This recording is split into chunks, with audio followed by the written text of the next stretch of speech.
Baseball came into my life a little bit later than your average American. So I started t-ball at the age of 6, which I don't quite classify as baseball because, well, it's not. And baseball started, well, I think I was 11 at the first time I played baseball, like Little League style, and it's a little bit later in Australia, but that's when it came in, and it was an off-season gig for me. It was something that I wanted to do in the off-season, and my off-season for football, and that was about it.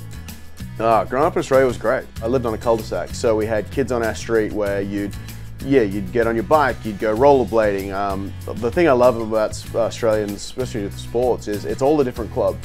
So you have your high school friends, and then I had my Australian rules football friends, and I had my baseball friends, and it's 3 very different groups that you get a chance to knock around with. And I was very blessed and very lucky, and I'm very, very grateful for where I grew up, and I try and get back any chance I can.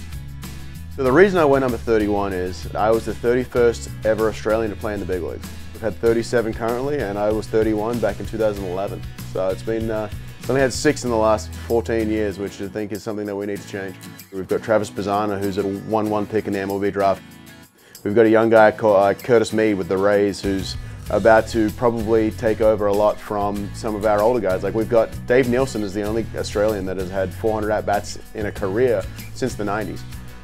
And so having a couple guys coming up that have that capability, have that talent level, it's ushering in that new generation of Australians, which is, I think, one thing that I'm extremely proud of, the way that I've been able to kind of help the community and put us on the map a little bit.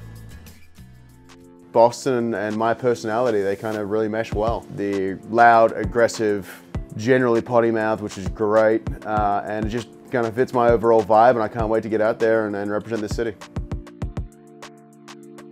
I've been very lucky. I've come here a lot in my career, and it's always been a place that has been pretty special for me. Just one, because of the history and everything there. 2, I've generally thrown well here, which kind of helps me have a better opinion of places. And yeah, getting to sign the Green Monster when I was a rookie coming up, and now getting to be in the home bullpen, going the home side, it's been fantastic. And I mean, just the history of the guys that have come through this clubhouse is it's pretty breathtaking to take in.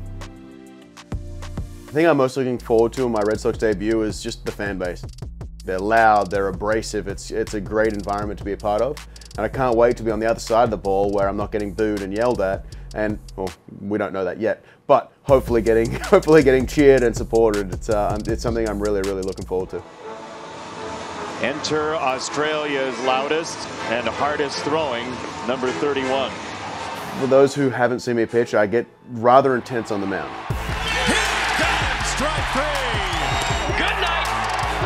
He struck him out. I like to call myself a narcissist on the mound because no matter what, I'm thinking of the way I can beat you, and I know what I can do. I know that I can beat you, and I know that I will beat you. And it's 1 and 2. That is that. 18 straight saves converted by Hendriks. I've got a different style of pitching than I am away from the field. It's called white line fever. That's what the Aussies call it. And as soon as you cross that white line, you're a different animal, because that's what I had to do to be able to survive in this game. Like, I love being able to joke around and make fun of people off the field. And on the field, it's, I want to rip your head off and I'm going to beat you. And I want your family to be embarrassed of you.